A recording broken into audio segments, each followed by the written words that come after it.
Lève-toi, c'est décidé, laisse-moi te remplacer. Je vais prendre ta douleur, saboter l'interrupteur.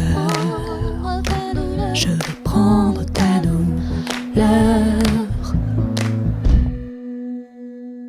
Le congrès de la douleur, c'est toujours un moment important pour une société, notamment donc pour la société SFETD. Le congrès de la douleur, c'est plusieurs choses. D'abord, c'est l'aboutissement d'un projet scientifique.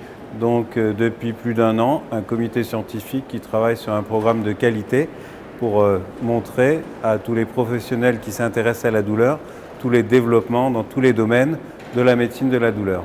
Enfin, le congrès scientifique, c'est aussi un moment pour montrer aussi ce que fait la société, ce qu'elle fait tous les jours sur le terrain, auprès des professionnels, mais aussi auprès des patients, quelles solutions elle apporte pour gérer la douleur au quotidien pour les patients douloureux de toute, je dirais, situation, que ce soit les plus jeunes, les plus vieux, les plus fragiles, au travail, à l'hôpital, dans tous les domaines.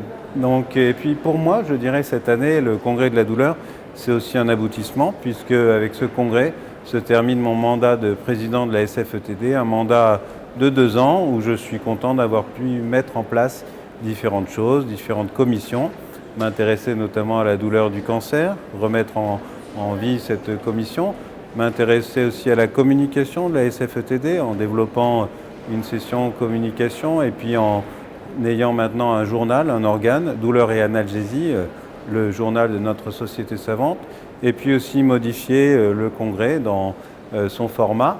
Le congrès maintenant dure 2 jours et demi et surtout il intègre de nouvelles options, de nouveaux axes, comme par exemple la douleur animale cette année. Et puis le congrès maintenant, malheureusement pour certains, démarre plus tôt le matin, dès 8h30, des sessions de mise au point pour permettre aussi de savoir d'une façon très pratique comment gérer beaucoup de situations douloureuses dans notre pratique, que ce soit à l'hôpital, en cabinet, qu'on soit médecin, psychologue ou infirmière. Donc un congrès qui se diversifie, un congrès qui s'étoffe, qui se densifie, mais je dirais aussi un congrès toujours tourné vers la convivialité, vers le partage d'expériences et de savoir. Le congrès, c'est aussi parler d'innovation. Les innovations dans ce domaine, dans le domaine de la douleur, elles sont nombreuses. Elles se portent bien sûr sur certains médicaments, mais aussi elles portent sur des nouvelles technologies. La douleur, c'est une expérience, et dans ce contexte, les nouvelles technologies jouent une part très importante, avec notamment la réalité virtuelle. Et ici, dans ce congrès, on a eu des sessions dédiées à la réalité virtuelle et ce qu'elle peut nous apporter dans la prise en charge de douleurs parfois très complexes, très difficiles, qui résistent aux médicaments et qui peuvent être améliorées par ces techniques de réalité virtuelle.